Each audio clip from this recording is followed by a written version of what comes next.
Hello students, this is Raj Yadav and welcome to Chalak study YouTube channel. तो students, आज के इस वीडियो में हम लोग आदिकाल देखने वाले हैं, हिंदी साहित्य का आदिकाल। ठीक है, ये आदिकाल का पार्ट 1 है, पहला वीडियो ये होगा। इसके अलावा भी और भी वीडियोज़ आएंगे, क्योंकि आप सबको पता है कि आदिकाल जो है एक ही क्लास में सीमित नहीं हो सकता।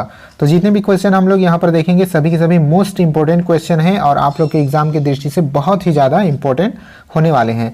चाहे आप EMRS की तैयारी कर रहे हो, चाहे TGT PGT Hindi, KVS NVS, चाहे DSSB, जिस भी एग्ज़ाम की तैयारी कर रहे हो, चाहे अपने स्टेट के एग्ज़ाम की तैयारी कर रहे हो, ये जो है हिंदी साहित्य के विद्यार्थियों के लिए बहुत ही इंपॉर्टेंट सेशन होने वाला है। ठीक है, तो इस वीडियो की मदद से आप अपनी तैयारियों को परख सकते हैं। चूँकि आप लोग तैयारी तो कर ही रहे होंगे, तो इस वीडियो के माध्यम से समझ सकते हैं कि आपके क्वेश्चन आपके पेपर में जो है किसी तरह के क्वेश्चन आ सकते हैं और आप लोग उस क्वेश्चन के लिए कितना प्रिपेयर हैं।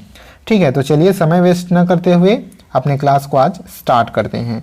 ठीक है, तो सबसे पहले ये देख लीजिए कि अगर इन क्वेश्चंस का, इस वीडियो में जितने भी क्वेश्चन हैं उनका PDF अगर आपको चाहिए तो हमारा टेलीग्राम चैनल ज्वाइन कर लीजिएगा। वहाँ पर आपको टेलीग्राम पर अवेलेबल हो जाएंगे सारे क्वेश्चन के PDF जो हैं। इसके अलावा अगर आपकी कोई डाउट होती है, आपका कोई प्रश्न है, तो आप मुझे सीधे जो है संपर्क कर सकते हैं। इंस्टाग्राम पर आप फॉलो कर सकते हैं। इसके अलावा वीडियो पसंद आता है तो लाइक शेयर कर दीजिएगा। चैनल पर नए हैं तो चैनल को सब्सक्राइब जरूर कर लीजिएगा, क्योंकि इस चैनल पर आपके काम के वीडियोस रेगुलर अपलोड होते रहते हैं। चलिए अपना क्लास आज का स्टार्ट करते हैं। सबसे पहले हम लोग देखते हैं आज का क्वेश्चन नंबर 1। ठीक है, देखते हैं क्वेश्चन नंबर 1 क्या है। एक सेकेंड रुक जाइएगा। ठीक है, चलिए स्टार्ट करते हैं। सबसे पहले देखते हैं क्वेश्चन नंबर 1। किस विद्वान ने हिंदी साहित्य के प्रारंभिक काल को वीरगाथा काल नाम दिया है? एकदम सिंपल क्वेश्चन है। किस विद्वान ने, इसी तरह के प्रश्न जब एग्जाम में आ जाते हैं तो कन्फ्यूजन जो है क्रिएट हो जाता है। किस विद्वान ने हिंदी साहित्य के प्रारंभिक काल को, जो शुरुआती काल रहा है हिंदी साहित्य का, उसको वीरगाथा काल नाम दिया है? इजी क्वेश्चन है। चलिए 4 ऑप्शन दिए गए हैं, चारों ऑप्शन को ध्यान से देखिए और अपना आंसर दीजिए। ऑप्शन है आपके जॉर्ज ग्रियर्सन, आचार्य रामचंद्र शुक्ल, राहुल सांकृत्यायन और राम कुमार वर्मा। तो जल्दी से अपना आंसर देने की कोशिश कीजिए। सभी के सभी जो इस वीडियो को देख रहे हैं सभी के सभी आंसर देने की कोशिश जरूर कीजिएगा। और लास्ट में कमेंट बॉक्स में आपको ये बताना है कि आपने कितने प्रश्नों के उत्तर सही दिए हैं। चलिए पहला क्वेश्चन, इसका जो राइट आंसर होगा वो हो जाएगा आचार्य रामचंद्र शुक्ल, यानी कि ऑप्शन नंबर बी यहाँ पर राइट आंसर हो जाएगा। तो किस विद्वान ने वीरगाथा काल कहा है? रामचंद्र शुक्ल जी ने वीरगाथा काल कहा है आदिकाल को, यानी कि प्रारंभिक काल को। आगे बढ़ते हैं क्वेश्चन नंबर 2। आदिकाल के नामकरण से संबंधित कौन सा युग्म अशुद्ध है? तो आदिकाल का नामकरण यहाँ आगे दिया हुआ है, उससे रिलेटेड जो है कौन सा युग्म यानी कौन सी जोड़ी जो है अशुद्ध है वो आपको बताना है। सबसे पहला देख लीजिए बीज वपन काल मिश्र बंधु, यानी कि यहाँ एक तरफ आपको नामकरण दिया हुआ है, ठीक है, नाम दिया हुआ है, और दूसरी तरफ जो है किन्होंने उस नाम को रखा है उनको दिया हुआ है। तो कौन सी जोड़ी जो है अशुद्ध है या गलत है ये आपको बताना है। तो क्या मिश्र बंधु ने बीजवपन काल कहा है, राहुल सांकृत्यायन ने सिद्ध सामंत काल कहा है, डॉक्टर राम कुमार वर्मा ने संधि काल एवं चारण काल कहा है, और रामचंद्र शुक्ल जी ने जो है वीरगाथा काल कहा हुआ है। तो इनमें से कौन सा एक जोड़ी जो है अशुद्ध है ये आपको बताना है। जल्दी से अपना आंसर दीजिए। तो दोस्तों यहाँ पर जो राइट आंसर होगा वो आपका हो जाएगा ऑप्शन नंबर ए, यहाँ पर आपका राइट आंसर हो जाएगा, यानी कि मिश्र बंधु ने बीजवपन काल नहीं कहा हुआ है, ये गलत जोड़ी है। ठीक है, मिश्र बंधुओं ने बीजवपन काल नहीं कहा हुआ है, ये यहाँ पर गलत जोड़ी है। इस वजह से आपका राइट आंसर क्या हो जाएगा? बीजवपन काल मिश्र बंधु, ये आपका राइट आंसर हो जाएगा।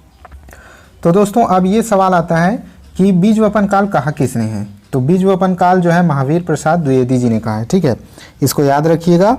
आचार्य जो महावीर प्रसाद द्विवेदी जी हैं उन्होंने बीजवपन काल कहा हुआ है। तो मिश्र बंधुओं ने क्या कहा हुआ है? मिश्र बंधुओं ने प्रारंभिक काल कहा है। इसको याद रखिएगा, नोट करके रख लीजिएगा। चलिए आगे बढ़ते हैं क्वेश्चन नंबर 3। हिंदी साहित्य के प्रथम काल को वीर काल किसने कहा है? ठीक है, तो हिंदी साहित्य के जो प्रथम काल है, शुरुआती काल है, जिसको रामचंद्र शुक्ल जी ने वीरगाथा काल कहा हुआ है, तो उसको वीर काल किसने कहा है ये आपको बताना है। ऑप्शन है आपके मिश्र बंधु, राहुल सांकृत्यायन, विश्वनाथ प्रसाद मिश्र और डॉक्टर राम कुमार वर्मा। तो चलिए अपना आंसर जल्दी से दे दीजिए। तो यहाँ पर आपका जो राइट आंसर होगा वो आपका हो जाएगा विश्वनाथ प्रसाद मिश्र, यानी कि ऑप्शन नंबर सी।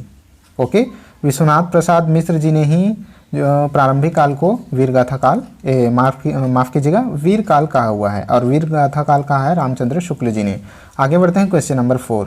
हिंदी साहित्य के आदिकाल के लिए सिद्ध सामंत युग नाम इनके द्वारा दिया गया है। किनके द्वारा दिया गया है? ऑप्शन है आचार्य रामचंद्र शुक्ल, डॉक्टर रमाशंकर शुक्ल रसाल, डॉक्टर शिव प्रसाद सिंह या फिर राहुल सांकृत्यायन। तो हिंदी साहित्य का जो आदिकाल है उसको सिद्ध सामंत युग किसने कहा है? सिद्ध सामंत युग। ठीक है, बहुत ही इंपॉर्टेंट क्वेश्चन है।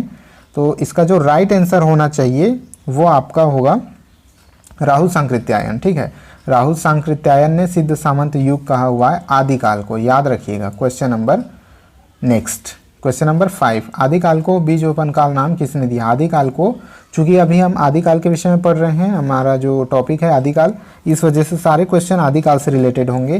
तो आदिकाल को बीजोपन काल नाम किसने दिया है? ये जो नामकरण से रिलेटेड है आदिकाल बहुत इंपॉर्टेंट है, क्योंकि आदिकाल को बहुत सारे अलग अलग रचनाकारों ने अलग अलग नाम से पुकारा है, इस वजह से इसके नामकरण से रिलेटेड प्रश्न आ जाता है। तो आदिकाल को बीजोपन काल किसने कहा है? अभी हम लोगों ने पीछे प्रश्न में इसको देखा हुआ था। ठीक है, तो ऑप्शन है आपके आचार्य विश्वनाथ प्रसाद मिश्र, रामचंद्र शुक्ल, महावीर प्रसाद द्विवेदी या भगीरथ मिश्र। जल्दी से अपना आंसर दीजिए। तो दोस्तों यहाँ पर जो राइट आंसर होगा वो आपका हो जाएगा आचार्य महावीर प्रसाद द्विवेदी जी ने। तो जो सही जोड़ी वाला भी हम लोगों ने क्वेश्चन देखा उसमें देखा कि बीजवपन काल किन्होंने कहा हुआ है? आचार्य महावीर प्रसाद द्विवेदी जी ने कहा हुआ है, यानी कि ऑप्शन नंबर सी आपका राइट आंसर हो जाएगा। Question number 6। हिंदी साहित्य के प्रथम काल को आदिकाल नाम किसने दिया है? प्रथम काल को आदिकाल किसने कहा है? अभी तक हम लोग आदिकाल पढ़ रहे थे, अब ये बताना है कि आदिकाल किसने कहा है? रामचंद्र शुक्ल ने, हजारी प्रसाद द्विवेदी ने, राहुल सांकृत्यायन ने या फिर वसुदेव शरण अग्रवाल जी ने। तो यहाँ पर जो राइट आंसर होगा वो आपका हो जाएगा हजारी प्रसाद द्विवेदी। इसको भी याद रखिएगा, इंपॉर्टेंट है कि आदिकाल किसने कहा है? आदिकाल कहा है हजारी प्रसाद द्विवेदी जी ने। आगे बढ़ते हैं क्वेश्चन नंबर 7। निम्नलिखित में से कौन सा नाम आदिकाल का नहीं है? आदिकाल के बहुत सारे नामकरण किए गए हैं, बहुत सारे नाम हैं आदिकाल को, अलग अलग नामों से अलग अलग रचनाकारों ने पुकारा है। आपको बताना है कि इन चारों में से कौन सा जो है आदिकाल का कोई नाम नहीं है। ऑप्शन है आपकी वीरगाथा काल, गद्य काल, चारण काल या फिर सिद्ध सामंत काल। जल्दी से अपना आंसर दीजिए। तो जैसे कि अभी हम लोगों ने वीरगाथा काल पढ़ा, अभी आचार्य रामचंद्र शुक्ल जी ने कहा हुआ है। सिद्ध सामंत काल अभी हम लोगों ने पढ़ा। ठीक है, सिद्ध सामंत काल किसने कहा है? तो सिद्ध सामंत काल जो है कहा हुआ है राहुल सांकृत्यायन ने। ठीक है, अब दोस्तों यहाँ पर जो चारण काल है वो भी सही है। ठीक है, चारण काल भी कहा गया है आदिकाल को। चारण काल ये डॉक्टर राम कुमार वर्मा ने कहा हुआ है। तो बच जाता है गद्य काल। तो इसका जो राइट आंसर होगा वो हो जाएगा ऑप्शन नंबर बी, यानी कि ऑप्शन नंबर बी गद्य काल जो है वो आदिकाल का नाम नहीं है। किसी ने भी गद्य काल नहीं कहा हुआ है आदिकाल को, क्योंकि दोस्तों गद्य और पद्य समझिए, पहले जो है पद्य की रचना होती थी, गद्य की रचनाएं जो है थोड़ी सी आगे चलकर हुई, बाद में चलकर हुई, इस वजह से गद्य काल इसका नाम नहीं हो सकता। तो ऑप्शन नंबर बी यहाँ पर राइट आंसर होगा। आगे बढ़ते हैं क्वेश्चन नंबर 8। आदिकाल को प्रारंभिक काल नाम किसने दिया है? आदिकाल को प्रारंभिक काल किसने कहा हुआ है? ऑप्शन देख लीजिए और अपना आंसर दीजिए। तो यहाँ पर जो राइट आंसर होगा इस क्वेश्चन का वो हो जाएगा मिश्र बंधु। तो मिश्र बंधुओं ने, मैंने अभी एक बार बताया भी है कि मिश्र बंधुओं ने जो है प्रारंभिक काल कहा हुआ है। आदिकाल को प्रारंभिक काल मिश्र बंधुओं ने कहा है। आगे बढ़ते हैं क्वेश्चन नंबर 9। आदिकाल को आधार काल किसने कहा है? अब ये देखिए, ये नया आ गया। अब आधार काल, आदिकाल को आधार काल किसने कहा है? डॉक्टर नगेंद्र, हजारी प्रसाद द्विवेदी, मोहन अवस्थी या फिर राम कुमार वर्मा। तो यहाँ पर इस क्वेश्चन का जो राइट आंसर होगा, यानी कि आधार काल किसने कहा हुआ है, तो यहाँ पर जो राइट आंसर होगा वो आपका हो जाएगा डॉक्टर मोहन अवस्थी। ठीक है, याद रखिएगा, इसको भी नोट कर लीजिएगा। मोहन अवस्थी जो है, मोहन अवस्थी ने ही आधार काल कहा हुआ है आदिकाल को। आगे बढ़ते हैं क्वेश्चन नंबर 10। इनमें से किस साहित्य इतिहासकार ने अपने इतिहास ग्रंथ में हिंदी के गद्य साहित्यों को गद्य का आविर्भाव, गद्य का प्रवर्तन, गद्य का प्रसार और गद्य का गद्य का वर्तमान गति नामक खंडों में विभक्त करके विवेचित किया है? तो किस साहित्य इतिहासकार ने जो है हिंदी के गद्य साहित्य को गद्य का आविर्भाव, गद्य का प्रवर्तन, गद्य का प्रसार और गद्य का वर्तमान गति इन खंडों में विभक्त किया है, इन नामों के खंडों में विभक्त किया। बहुत ही इंपॉर्टेंट क्वेश्चन है, मैं यहाँ पर लिख भी देता हूँ, बहुत ही इंपॉर्टेंट क्वेश्चन है और कई बार एग्जामों में पूछा जा चुका है। ऑप्शन आपके बच्चन सिंह, शिव सिंह सेंगर, रामचंद्र शुक्ल, रामशंकर शुक्ल, रसाल। चलिए इसका आंसर दीजिए। तो यहाँ पर जो राइट आंसर होगा दोस्तों वो हो जाएगा रामचंद्र शुक्ल। जी हाँ, रामचंद्र शुक्ल जी ने ही जो है इन अलग अलग खंडों में विभाजित किया है, जिनके नाम है गद्य का आविर्भाव, गद्य का प्रवर्तन, गद्य का प्रसार और गद्य का वर्तमान गति। आगे बढ़ते हैं, क्वेश्चन नंबर 11। रामचंद्र शुक्ल ने हिंदी साहित्य का आरंभ कब से माना है? संवत 1000, संवत 1050, संवत 1075 या फिर संवत 1100। तो अभी जस्ट कल के वीडियो में ही हम लोगों ने देखा कि रामचंद्र शुक्ल ने ये जो काल विभाजन किया हुआ है उसको संवत में किया हुआ है, संवत में कहा हुआ है, तो इसको ईस्वी में भी बदला जाता है, ईस्वी से भी एग्जामों में प्रश्न पूछ लिया जाता है। तो अभी जो है फिलहाल संवत में देखिए। तो रामचंद्र शुक्ल जी ने साहित्य के ये जो है हिंदी साहित्य का आरंभ कब से माना है? तो इसका जो राइट आंसर होगा वो हो जाएगा संवत 1050 से। ठीक है, संवत 1050 से रामचंद्र शुक्ल जी ने हिंदी साहित्य का आरंभ माना है। आगे बढ़ते हैं, question number 12। Doctor Ram Kumar Verma ने हिंदी साहित्य का आरंभ कब से माना है? अब यहाँ पूछ लिया गया कि डॉक्टर राम कुमार वर्मा ने कब से माना हुआ है, 693 ईस्वी, 700 ईस्वी, 1050 ईस्वी या फिर 1000 ईस्वी। तो डॉक्टर राम कुमार वर्मा ने कब से माना है? इसका जो राइट आंसर होगा ये हो जाएगा 693 ईस्वी, यानी कि ऑप्शन नंबर ए आपका राइट आंसर होगा। ठीक है, इसको ध्यान दीजिएगा, 693 ईस्वी से राम कुमार वर्मा ने माना है हिंदी साहित्य का आरंभ। आगे बढ़ते हैं, क्वेश्चन नंबर 13। निम्नलिखित में से अपभ्रंश प्रभावित हिंदी रचना कौन सी है? तो इन चारों में से कौन सी एक रचना है जो अपभ्रंश प्रभावित हिंदी की रचना है, जिसमें अपभ्रंश का भी प्रभाव है? खुमान रासो, ढोला मारूरा दूहा, भरतेश्वर बाहुबली रास, जयमयंक जसचंद्रिका। जल्दी से अपना आंसर दीजिए। ठीक है, कोशिश जरूर करिएगा। यहाँ पर जो आपका राइट आंसर होगा वो हो जाएगा भरतेश्वर बाहुबली रास, यानी कि option number C. Important question है। ठीक है, भरतेश्वर बाहुबली रास, और यही जो रचना है जिसमें अपभ्रंश का प्रभाव है, हिंदी की रचना है लेकिन इसमें अपभ्रंश का प्रभाव मिलता है। तो भरतेश्वर बाहुबली रास इसका राइट आंसर हो जाएगा। आगे बढ़ते हैं, क्वेश्चन नंबर 14। शालिभद्र सूरी की रचना का नाम क्या है? इन चारों में से कौन सी रचना शालिभद्र सूरी की है? नेमिनाथ रास, भरतेश्वर बाहुबली रास, सुमितिगढ़ रास, जयमयंक जसचंद्रिका। तो इस क्वेश्चन का जो राइट आंसर होगा वो हो जाएगा भरतेश्वर बाहुबली रास। अभी हम लोगों ने देखा पिछले क्वेश्चन में भरतेश्वर बाहुबली रास जो है अपभ्रंश, उसमें अपभ्रंश का पुट मिलता है। ठीक है, अपभ्रंश प्रभावित हिंदी की रचना है और इसके रचनाकार कौन है? शालिभद्र सूरी। इसको भी याद रखिएगा, शालिभद्र सूरी भरतेश्वर बाहुबली रास के रचयिता हैं। आगे बढ़ते हैं, क्वेश्चन नंबर 15। पंच पांडव चरित रास, इसके रचयिता कौन है? पंच पांडव चरित रास, शालिभद्र सूरी, नरपतिनाल, दलपति विजय या आसगु। जल्दी से अपना आंसर दीजिए। पंच पांडव चरित रास, तो इसका जो राइट आंसर होगा वो हो जाएगा शालिभद्र सूरी। जी हाँ, शालिभद्र सूरी ने पंच पांडव रास की रचना की है, यही इनके रचनाकार हैं। तो शालिभद्र सूरी ने पंच पांडव चरित रास की भी रचना की है, भरतेश्वर बाहुबली की भी रचना की है। आगे बढ़ते हैं, क्वेश्चन नंबर 16। 11वीं शताब्दी में रचित लोकमावा काव्य है। यहाँ पे थोड़ा सा टाइपिंग मिस्टेक है, इसको करेक्ट कर लीजिएगा। ये हो जाएगा लोक भाषा। ठीक है, लोक भाषा काव्य हो जाएगा। ये मावा जो लिखा है उसकी जगह पर होगा भाषा। ठीक है, इसको करेक्ट कर लीजिएगा। तो यहाँ क्वेश्चन हो जाता है कि 11वीं शताब्दी में रचित लोक भाषा काव्य कौन सा है? इन चारों में से कौन सा जो है 11वीं शताब्दी में रचित लोक भाषा काव्य है? ऑप्शन है जयमयंक जसचंद्रिका, उक्ति व्यक्ति प्रकरण, राउल वेल और या फिर ढोला मारूरा दूहा। तो जल्दी से अपना आंसर देने की कोशिश कीजिए, अपना आंसर देने की कोशिश करते रहिए।